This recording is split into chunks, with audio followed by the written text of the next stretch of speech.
we have a great panel. None of them need an introduction, so we won't have any. We'll jump right into the questions. Actually, my first question will contextualize some of the reasons why you all are here. And the format is very simple. We're not going to do opening presentations.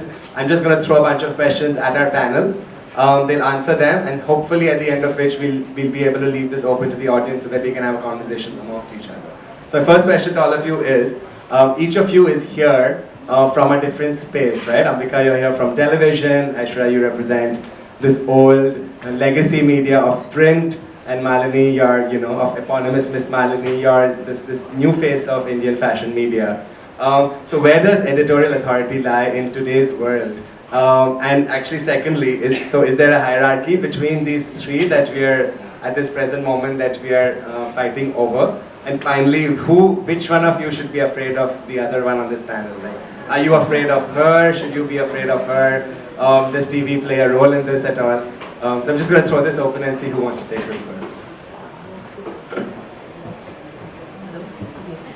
I think we should all be afraid of Malini and her rapidly expanding fashion empire. So she's the only one any one of us needs to be afraid of on this panel. But in terms of editorial authority, I don't think there is one editorial authority at all. And I think there isn't a need for that. There's enough space for many voices and many mediums. And I think people look to different mediums for different things. So I don't think it's necessary that just because there's the legacy of print that it's necessarily better than digital or TV. I just think all of us bring something different to the table, and that there are enough people who want each of those things. That's my opinion. And I also think that each of us, at least where we come from, it's going to become multiple platforms. So let's say it's NDTV, but it's also, there's a website, and there's ELLE.com, there's MissMalini, which also has a television show. So I think it's multiple platforms for all of us, and that is the future. What about you? So thanks for the plug. First, I want to say it's so amazing to have such a huge audience, and the only people I'm afraid of right now is the people in this room, because it's a lot of onus on us to present what we do, right? And I always tell people this, and they're like, oh, is digital taking over print? But I mean, I love flipping through my glossy magazines as much as everyone else, and I think exactly what you said, that we all live together in this amazing ecosystem, right? So it's new forms of media. So you have television, you have magazines, and social media and what we do on the web is really about real time, giving people the feeling that they're along here with us. I still feel honestly that the authority on fashion still comes in legacy printed television. I think what we do is a lot more about making the Admi feel like fashion is not something that they can't access. They feel like I don't come from a fashion background, right? But they feel like, okay, the girl next door is talking about fashion, is at these events and trying to decode it for me, so it's less scary. So I still feel the authority comes from magazines, comes from television, and we're really here to be the bridge between the girl next door who wants to experience it. You're not afraid of them, or you don't think of them as competition, or you? I mean, I'm a little bit afraid of them, but fear is a good thing. I don't think of them as competition. I look at them as legacy, and I learn a lot from them. I mean, everything that all of us have learned about fashion, about everything from Bollywood to whatever, does come from a legacy of newspapers and magazines. So I look at them as my school. So can y'all tell me about something that y'all are doing perhaps at ELLE or at NDTV Good Times to adapt to the kind of, because one of the things that we have with digital is that in terms of the timeline, right? You're here, your team will cover Fashion Week, and you will tweet and you will everything else, but the big report will come out maybe a month later, etc. So can you just share what is it that y'all are doing to compete with the Malinis who have reports out there or the Malini who has a report out there maybe 5 minutes from now?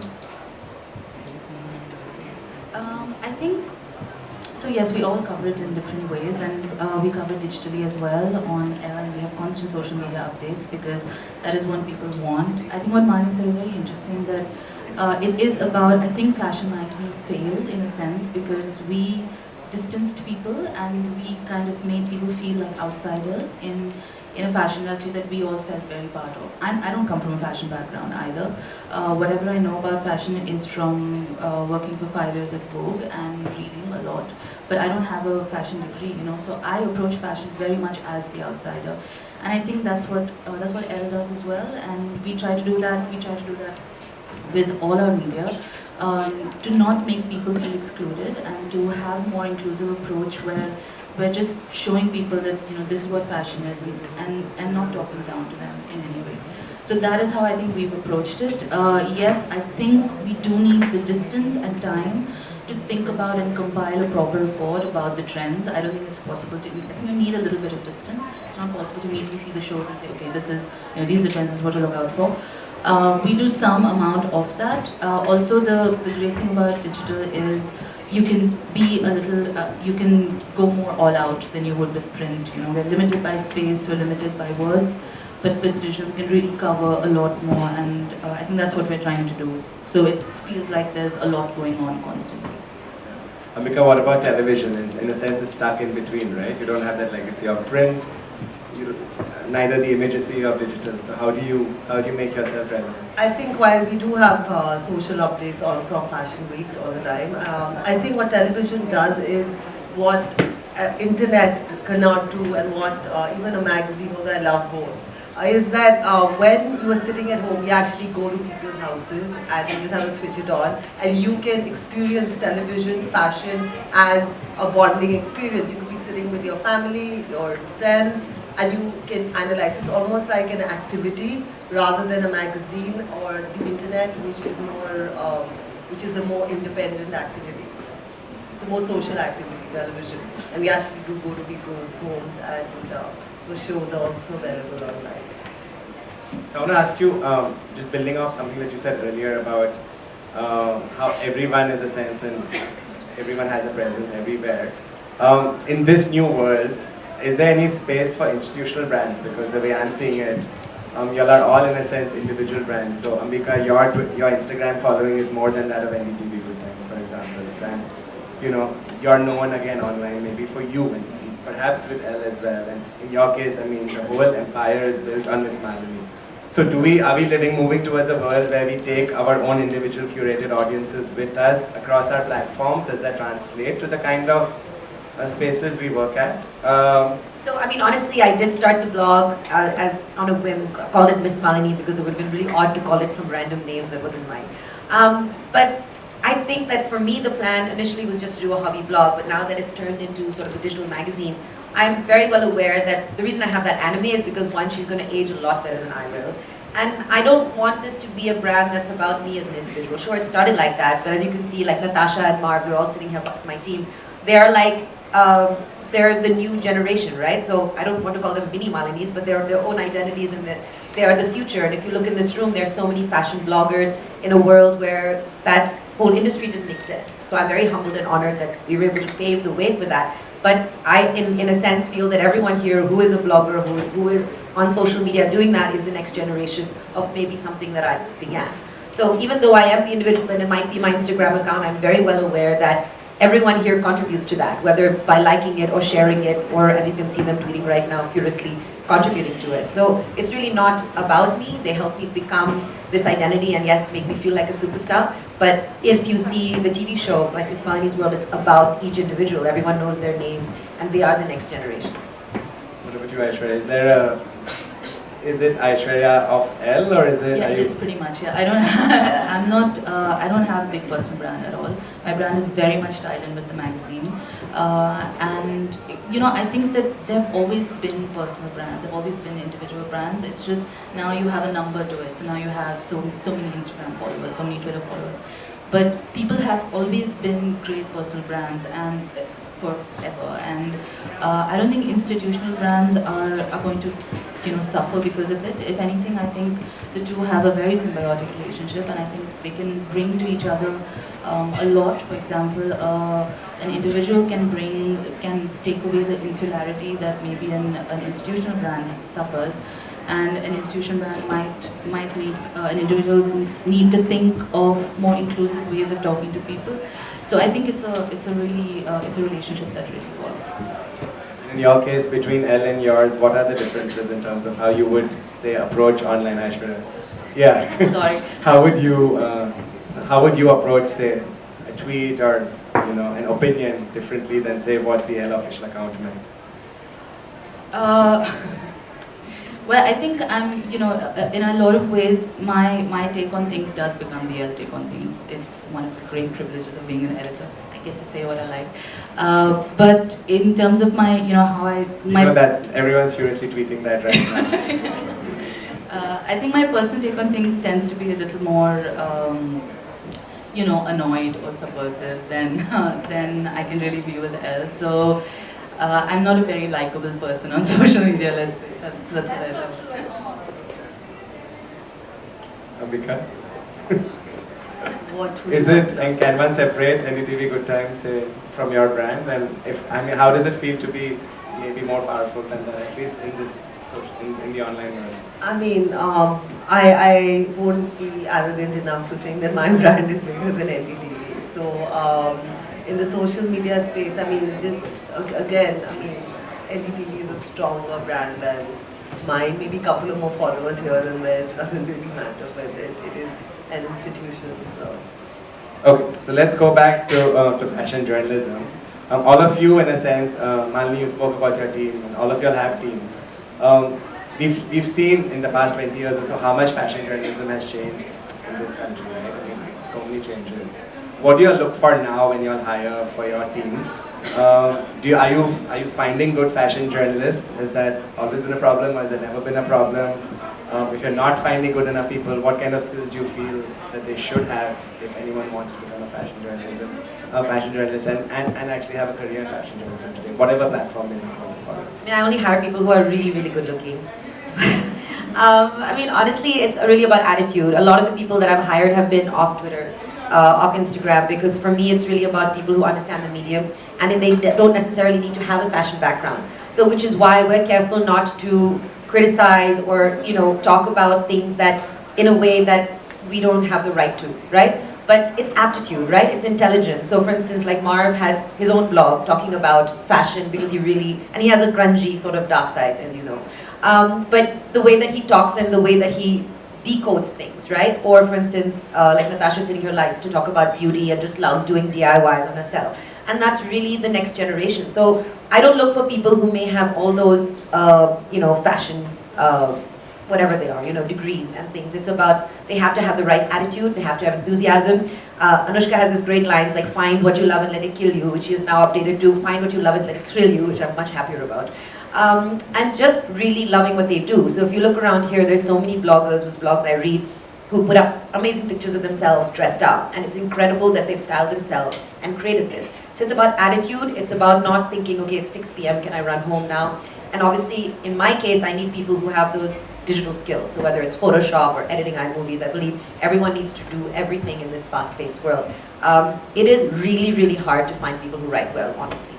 I think a lot of times they have the right intention, they understand what they want to talk about, but it's hard to translate into words, which is why new mediums are coming up. They might be really great at making a video, but not really well at translating it, right? So I found, and I'm a huge grammar Nazi, I'm really OCD about this, so if there's a space before the comma, it'll really drive me nuts. So I'm very particular about these things. And I, to this day, and by the way, I'm hiring, I really need fashion bloggers, so please email me, malini@missmalini.com. It's really hard to find good writers, and that's really key for me. You can teach people and educate them about new trends and things that are out there, but a genuine skill of good writing and the right attitude are clutch. What about you, Aishwarya? I have to agree with Mani on this. It's very difficult to find good writers, next to impossible really. But yes, I really am. But in terms of what, I said, what do you look out for when you're hiring Yes. fashion journalists? Okay, so I think what we look for is an opinion, because ELLE really is about having a voice, and I think we are one of the few magazines that do that, which I'm very proud of. And so we're always looking for people who have a unique take on things, not necessarily something I agree with, but at least an opinion. And someone I think who's open to learning new things and who's open to new experiences, because we do need multitaskers now. I don't have a separate digital team. My team does do digital, which I think is great, because it's great for journalists and people who are trained as journalists to take that expertise to the digital space rather than just have people who are digital purists, let's say. And I think that's where we really score. So what I look for is people who have, it's not necessary to have a huge amount of knowledge, but you have to be willing to learn, I think. And you have to not see fashion as a snobby thing. We don't do snobby at all. Where are you finding these people? Are people trained in fashion journalism? No, I'm just saying because all over the world, I mean, there are programs. Do we have this? We have now. It's not a nascent industry anymore. It's a flourishing industry. So are we having programs that are training people to become professional fashion journalists? I wish we were. I mean, there are a lot of programs, there are a lot of courses that people can do now to become fashion journalists, but I think it really comes with experience. So I think the whole process of interning, of putting in the time, I'm old school with that. I really think you need to put in the time. You're not going to finish a degree and then come out ready to, write an opinion piece on a trend. So you really need to put in the time and effort to build the voice. You know what, Parmesh, I think you're a genius. Between you, Shrimoy and Sake, just start an academy. It'll be, like literally, I think we really need people like that. And what I used to always worry about in radio was that they started all these schools where they're like, okay, become a radio jockey, but you can't just learn that, or you have to have that aptitude. And I think you need people with the kind of experience you guys have to hone that aptitude and say, okay, no, you're the right person for a marketing position, or you're better as a video blogger, or those things. And I think it would be incredible, and you guys really should do this. Yeah, I think it's interesting. We have so many fashion schools, right? Just coming up, just a new one almost every few months, but we don't have actually schools that train for other aspects of the fashion industry. Ambika, where do you hire from? And where do you find these people? So I think television is different to writing, because television, as we all know, the formula is KISS, which is keep it simple, stupid. Yeah. So it needs to be short, simple, and what the people who are hired usually need to just love working hard and hanging in office and going through edits, which the post-production is killing, and they need to love that and constantly find newer, cooler ways to shoot. And so that's, I mean, writing skill, yes, is important, but I think it's more of a cool outlook and a higher production quotient. So things are a little bit. If I can just say, I've been talking to a lot of fashion designers before this, and one of the things that the fashion designers tell me is that they wish they had fashion journalists who knew fashion. So I'm just like, you will not look for that, or do you across the different media that you'll operate in? Because it seems that I mean, you're saying attitude, you're saying hard work, you're saying television. No, because skills. in television, let's say if somebody has done something with ikat, so you would just say ikat, and then the bite cuts to the person who the designer, who's then supposed to talk about it. For you, the domain, that intricate domain knowledge is not. No, necessary. obviously the producers should be knowing what ikat is. Shouldn't think ikat is a part, some state in the country, but should just know what ikat is. Right, or cotton is a kanjivaram. So you need to know those, but it's okay if the person doesn't know the intricate details about it.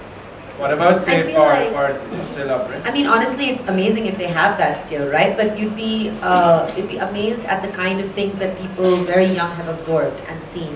And I think like the fashion industry in India is still super young, right? And the next thing I really hope for us is that we become relevant, whether it's through blogs or magazines or television, on a global scale, which is happening. And it's not just about Slumdog Millionaire. We're ready for the next big wave.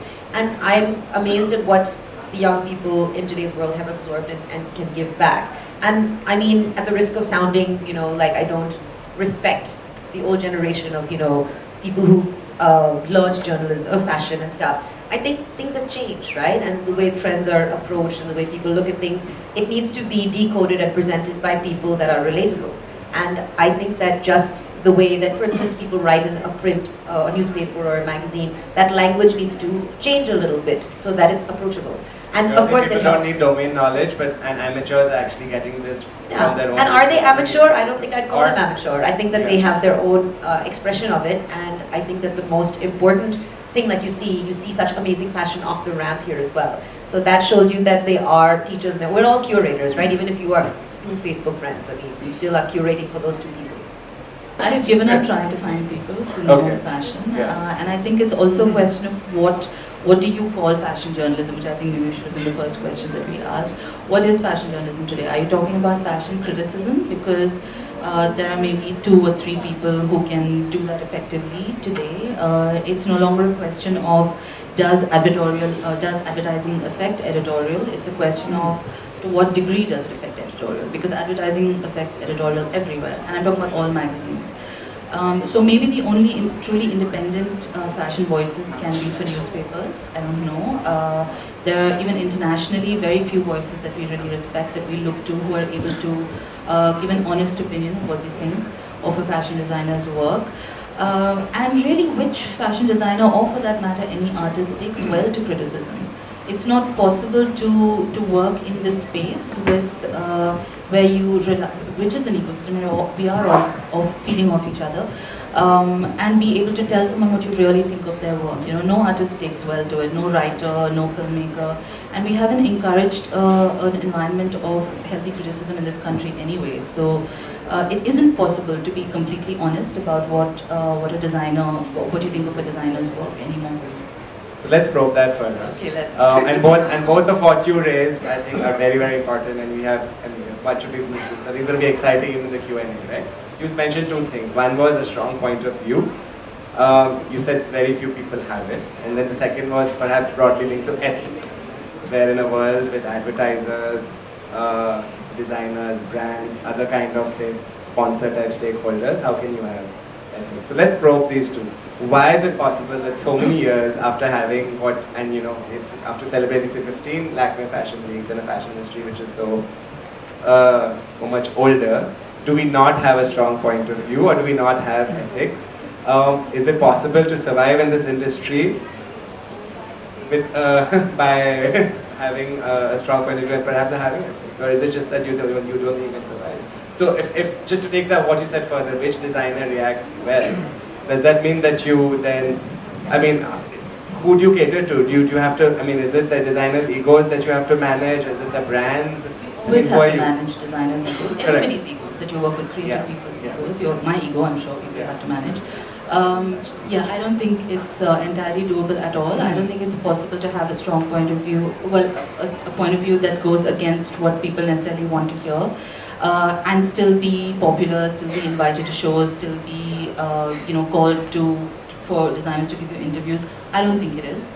I think you have to manage a lot of expectations, a lot of egos. The words that we say to each other on the front row, which all of us do, because all of us are friends, you won't hear us saying that, to the outside world at all. So that's the truth of it. I appreciate your honesty, Ambika and Malini. So, the thing about ethics, and I think that we face the opposite side, because everyone knows MissMalini is more happy, shiny. And I'll tell you what happened. When I first started writing my blog, you would have noticed it was a little more snarky, and I would say things and have my opinion.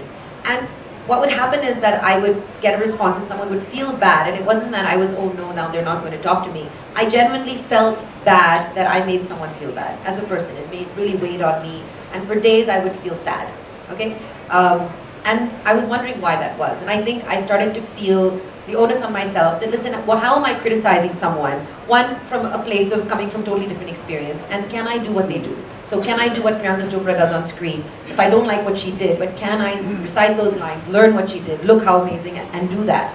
And if I can't, then how do I have the right to criticize it? Similarly in There's fashion. a difference between critique and criticizing, no? No, you even can contextualize, you can... You can, and we do. I think to a degree we do, and we do say, this could have been edited differently, or it could have been that. But, and I say this as fair warning to a lot of young bloggers, you don't need to criticize, and you don't need to hate everything to be a good fashion journalist. There is a belief that the only way to be a good fashion editor journalist is to hate things. That everyone sits in the front row and no one will say, I love that. Because people look at you like, you love that? Or, you'll overhear no, it's true, it's true. Okay, maybe I sat with the wrong people. But it's honestly, and I feel like it's really important to respect. I'm not saying love everything, because no one's going to take you seriously. But, for example, you're saying, okay, they are sponsored things, and you can't, stop. You can't criticize things because people will stop working with you, right? But you deal with this as well, right? Sure. Because in terms of digital, and as I said, in terms of, say, with advertisers and brands, I mean, we're at a place where these lines between what is content and what is not. I think you have to be real. I think the audience today knows the difference. And for instance, I've made fun of a campaign or two, like a fairness cream or something, and people have gotten upset with me. But I have to stand my ground on certain things, right? And I think that rings true with the audience. And by the way, advertisers and brands respect you for it and know that tomorrow, when you do compliment something, people will take you more seriously. I think as a channel, because it's a lifestyle channel, we don't criticize, and I think I've just been around in the world of fashion since 2007, and it's really sad, but designers who do not do well commercially die down themselves. So do you really want to kill them and criticize them? I don't think it's necessary. I mean, it's great in a private space to give them, if you have that kind of rapport, to tell them this is what you're doing wrong, maybe you should do this better. But I think going out publicly, I think everybody's so fragile that I'm not too sure how we can take it, because as I said, a lot of them peter out as it is.